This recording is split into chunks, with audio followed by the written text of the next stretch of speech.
좋은 아침 칼럼. 매주 화요일 이 시간은 한국 유나이티드 문화재단 강덕영 장로님의 종교인과 신앙인 칼럼으로 같이 합니다.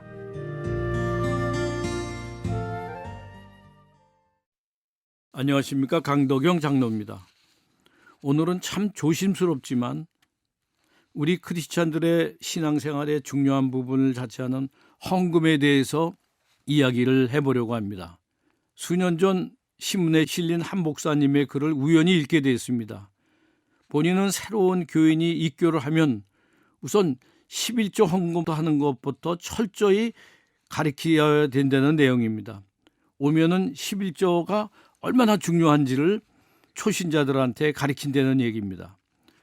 헌금은 신앙생활의 중요한 부분이고 하나님께 헌신하는 매우 중요한 과정임을 역설하고 가르친다고 합니다.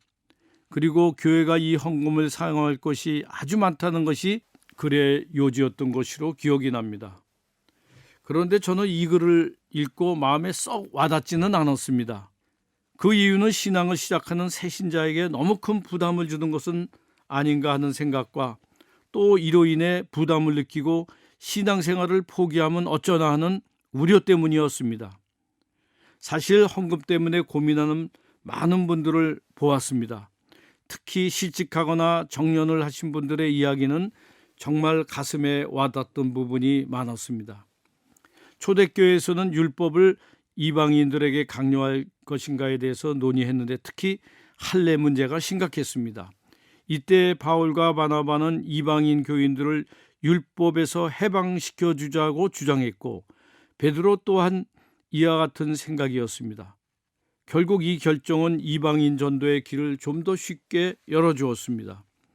교회 헌금 문제는 종교개혁의 큰 원인이 되기도 했습니다. 루터는 천주교에서 시행하던 면죄부 판매 문제로 교회 개혁에 착수했고 오늘날 개신교가 시작이 되었습니다.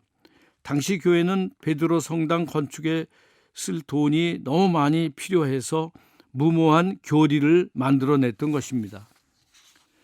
세계사를 보면 교회는 부유하고 권력이 강할 때 가장 부패했고 쇠퇴했던 역사적인 기록이 있습니다. 하지만 박해가 심하고 어려울 때 교회는 강하고 힘 있는 영적 능력을 갖추어 왔습니다. 어려울 때 신앙이 더욱 성장했던 것입니다. 현재 한국은 세계적인 모범 교회 성장 국가지만 요즘 한국 교회의 도덕성은 많이 쇠퇴한 상태로 국민으로부터 존경을 받지 못하고 있다고 많은 사람들이 이야기를 하고 있습니다. 이 결과 기독교인 수는 점점 줄어들고 있습니다. 가난한 교인이라고 집에서 예배드리는 성도들의 숫자가 점점 늘고 있다고 합니다. 한국교회는 주일 헌금, 11조 헌금 말고도 선교 헌금, 절기 헌금, 구역 헌금 등 헌금 종류가 너무나도 많습니다. 하나님께 넉넉히 바치는 것이 헌금이고 이것이 효과적으로 선교와 구제 봉사에 쓰여진다면 이는 가장 바람직한 헌금의 모습이 아닐까 합니다. 그러나 교회는 넉넉하게 드리지 못하는 가난한 성도들의 마음도 잘 헤아리고 배려를 해야 될 겁니다. 어려움에 빠진 교인, 생계가 어려워진 교인들을 보살피는 노력도 있었어야 합니다. 헌금이 의무감 이전에 마음으로 돌아가 진심으로 우러나와 하나님께 올려드리는 최상의 헌신이 되도록 한국교회가 잘 교육을 해나가면 된다고 생각을 합니다. 대단히 감사합니다. 좋은 아침 칼럼 지금까지 한국 유나이티드 문화재단 강덕영 장로님의 종교인과 신앙인 칼럼으로 같이 했습니다.